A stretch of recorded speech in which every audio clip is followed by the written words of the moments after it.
This is the story of Ivan Cepeda Castro, the son of an assassinated senator, a relentless defender of the peace accords, and adversary of Álvaro Uribe, and a symbol of the continuity of a political project that promised change in the country. This is the story of Ivan Cepeda Castro, the son of an assassinated senator, a relentless defender of the peace accords, and adversary of Álvaro Uribe, and a symbol of the continuity of a political project that promised change in the country. On the very day of his father's death, with a trembling voice and the crime scene behind him, Cepeda spoke to the nation for the first time. "I just got out of the executive office and I just saw the car. I thought it was a car accident and then I just saw this terrible thing.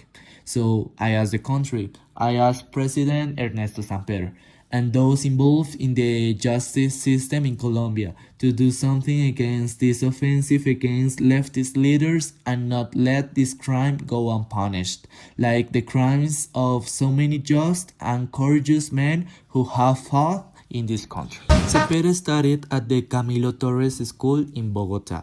From a young age, he was involved with the community's youth JUCO. He studied philosophy at the University of St. Clement Ohrid in Bulgaria and specialized in international humanitarian law at the Catholic University of Lyon in France.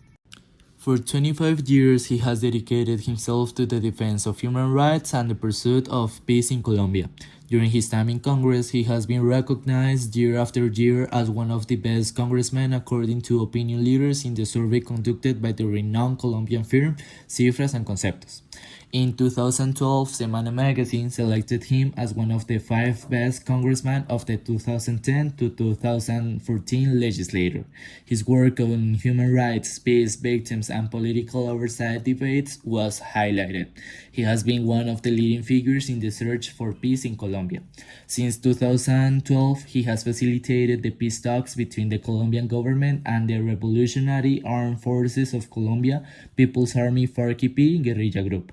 Since 2015, he has also served as a facilitator for the peace talks between the Colombian government and the National Liberation Army ELN guerrilla group.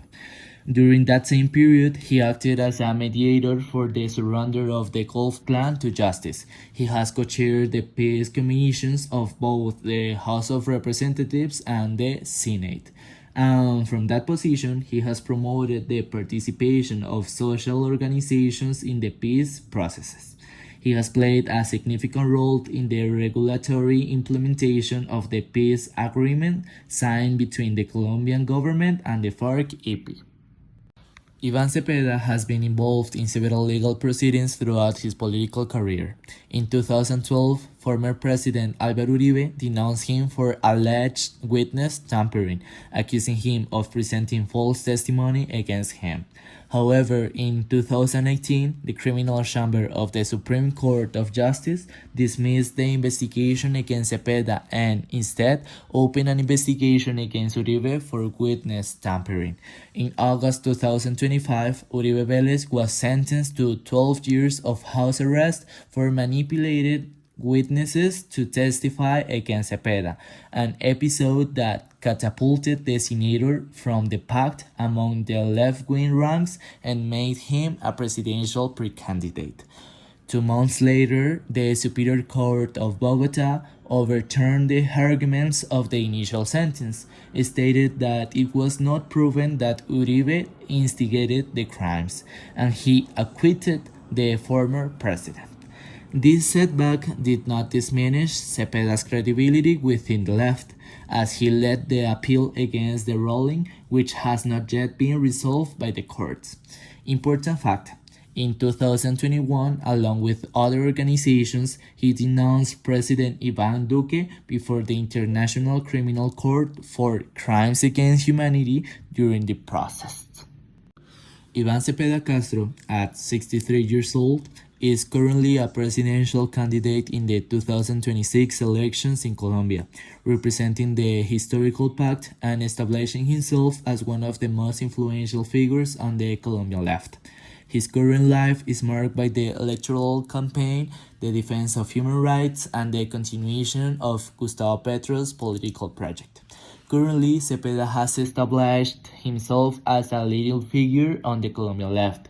His discourse revolves around truth, justice, and historical memory, values that have accompanied him since the assassination of his father, Manuel Cepeda Vargas, in 1994. That personal tragedy turned him into a tireless defender of the victims of the armed conflict and a critic of the power structures that have perpetuated violence in Colombia.